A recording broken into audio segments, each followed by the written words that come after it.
रंजय जी, आपका विचार क्या है? मतलब साधना के लिए।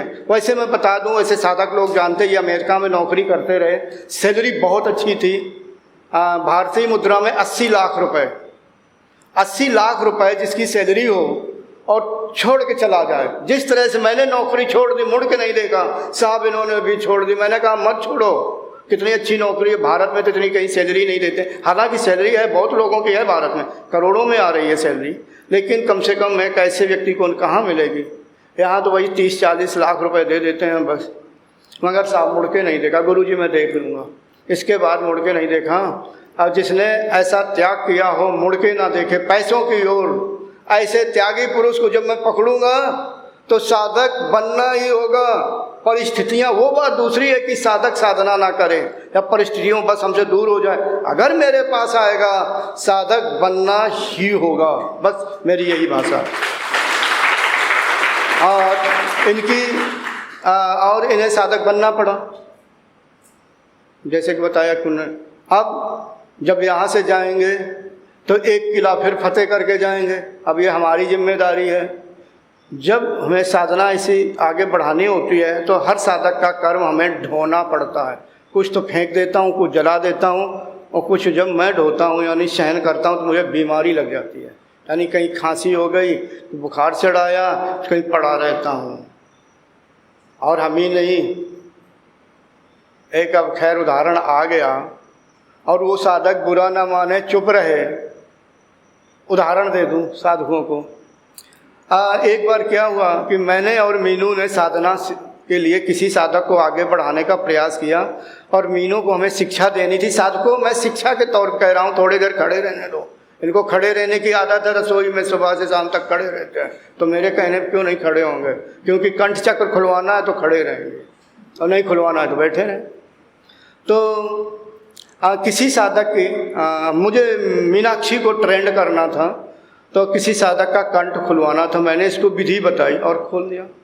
अब उसने, उस साधक ने साधना नहीं, उसके पास समय नहीं था, साधना नहीं, मतलब पर्याप्त साधना नहीं थी भैया। उसने, लड़की ने खोल तो दिया, लेकिन जो कंठ चक्र पे जो उसे समय लगना चाहिए 2, 4, 10 साल, वो कर्म कहाँ जाए?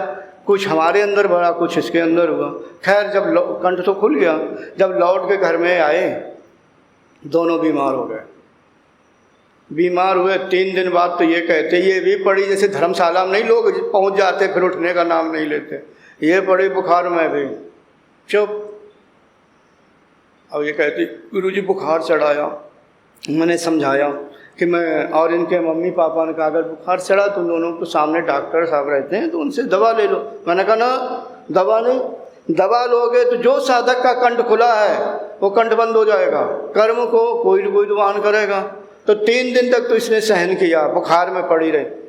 3 दिन के बाद कहती मैं नहीं ऐसा मार्गदर्शन करती हूँ कि दूसरों के कारण मैं पड़ी रहूँ, ये कोई चक्कर नहीं है, मैं ऐसा नहीं हूँ, मुझे नहीं, गुरुजी मैं अपना करूँ। हमने कहा करेगा, चल तू ठीक हो जा।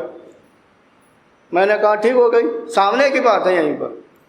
इसके बाद फिर मैंने जो किसी, मतलब मैं रगड़ा गया, कर्म कहाँ जाता, मैं कर्म फेंकता तो कंठ बंद। तो फिर मैं 15 दिन बीमार पड़ा रहा। मेरी शताब्दी की 2-3 टिकटें भी रद्द हुई। जैसे मैं कहता हाँ ठीक हो गया, और जैसे मैं बैग लेके चलने को होता था शाम वाली शताब्दी दिल्ली से कानपुर के लिए, तो बस बुखार चढ़ा था, इतना चढ़ा था बस यही है कि लेट जाओ। तो हम इस जगह पर उस साधक के लिए कुछ नहीं कह रहा हूँ, सिर्फ शिक्षा के तौर पे, कि जो इस तरह का मार्गदर्शन करता है, कर्म को कौन भोगेगा?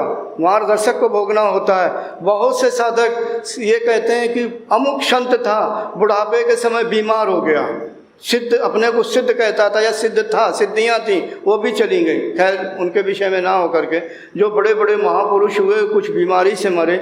यूट्यूब पर कुछ लोगों ने कमेंट भी किए कि गुरुजी अमुक संत, मैं नाम नहीं लेना चाहता हूँ क्योंकि बड़े बड़े महान, दुनिया उन्हें जानती, दुनिया जानती है, तो कि वो क्यों बीमार हुए, क्यों ऐसे मर गए, ये क्या है, आपका क्या जब, योग से क्या मिलता है तमाम। मैंने आज तक कभी नहीं, हालांकि यहाँ साधक उपस्थित हैं जो कि उपस्थित हैं, कि उन उस कमेंट का अच्छा जवाब दिया।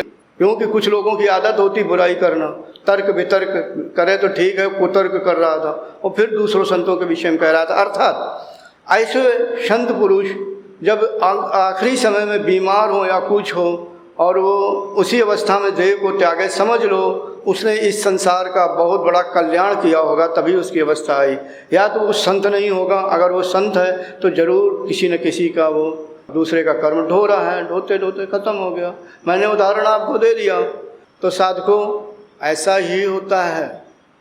ठीक ऐसे ही जैसे छोटा बच्चा माँ के ऊपर टट्टी कर देता है, जब बहुत छोटा होता है तो माँ क्या करती, बुरा नहीं मानती है, उसको कपड़ा लेगी, पोंछ देगी, फिर वो अपना पानी से धो लेगी, यानी स्वच्छ हो जाएगी या नहा लेगी, उसे कोई बुराई नहीं, क्योंकि उसका बेटा है। ठीक इसी प्रकार जब कोई मार्गदर्शक अपने शिष्य का मार्गदर्शन करता है तो कभी दुख नहीं होता। जैसे कि मैं कह रहा हूँ दुख नहीं है, फिर मैं इसका करूँगा, बस मेरा एक ही लक्ष्य है कि ये आगे बढ़े। और मेरे जो भी साधक हैं जिनको मैंने विशेष रूप से मैंने अपना रखा है, उन्हें आगे बढ़ना ही होगा कुछ दिनों में। ऐसा समझो कि मेरे जैसे लोग जिस पे मन आ गया या ईश्वर की प्रेरणा हुई, मैं उसे पकड़ लेता हूँ, या मेरे कुछ आया समझ में कि ऐसा कुछ बन सकता है, उसको मैं पकड़ लेता हूँ, फिर कर्मों का मान करता रहता हूँ। जबकि क्या लेना देना, कुछ भी नहीं, हमें रंजय सिंह से क्या लेना देना। लेकिन गुरु और शिष्य का जो नाता होता है वो ऐसा नाता होता है कि जो यहाँ के जो रिश्ते हैं, कोई भी रिश्ते, माँ बाप भाई बहन, अन्य रिश्ते, चाचा ताऊ मामा नाना, इन रिश्तों से गुरु शिष्य का इतना बड़ा नाता होता है कि एक उदाहरण है कि 2 जन्म पूर्व के मेरे पिताजी अब भी मार्गदर्शन करते हैं। साधकों, एक मेरे पिताजी इस देह के सामने बैठे हुए हैं। अगर किसी को ये कह दो एक पिताजी ऊपर एक सामने, तो अगर 2 पिताजी कह दो तो एक गाली जैसी और बुरी लगती है। उन पिताजी ने मार्गदर्शन किया, तो कहने का मतलब कि ठीक इसी प्रकार गुरु और शिष्य का जो नाता होता है उसमें ये नहीं देखा जाता है, पूरा नाता निभाना पड़ता। ये नहीं है कि मैंने ऐसे भी गुरुओं को देखा कि साल में जाते हैं और अपने शिष्य से एक निश्चित राशि धन राशि ले लेते हैं। मैं बहुत अच्छी तरह नाम नहीं लूँगा किसी, ले लेते कि हाँ दक्षिणा दे दो। यहाँ वो काम नहीं। चाहे मुझे सफाई नहीं देनी चाहिए, चाहे यहाँ शिविर होता हो, कहीं हो, मैं कभी पैसे नहीं लेता हूँ। बल्कि जब शिविर माना होता, अपने गांव से कानपुर का जो खर्चा होता, कानपुर से IIT आता, वहाँ खर्चा होता, मेरे जेब का बचाया जो बचाता हूँ वो चला जाता है। Thanks for watching. Remember to like, comment and subscribe.